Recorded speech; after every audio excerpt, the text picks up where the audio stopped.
瘦了才年轻啊，瘦了才快乐，瘦了它就是会很好看。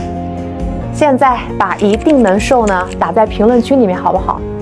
你不瘦一次，你永远都会被别人所指指点点的。你减的你知道吗？是脂肪，你减的是体重，但是你长的是你的颜值，是你的尊严，是你这张脸面。以前你是不是只能够去买那些看起来还挺显瘦的衣服？你只能够被衣服挑。可是当你瘦了以后，衣服只有穿在你的身上，它才显瘦，它才好看。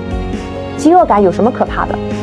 最可怕的其实是这个世界上别人对你的嘲笑，对你的白眼，还有你打心底你自己的那个自卑。记住了，面对饥饿感不要逃避，面对平台期呢你也不要放弃，你就狠狠地坚持2-3个月的时间，下个100斤的美女啊，一定是你。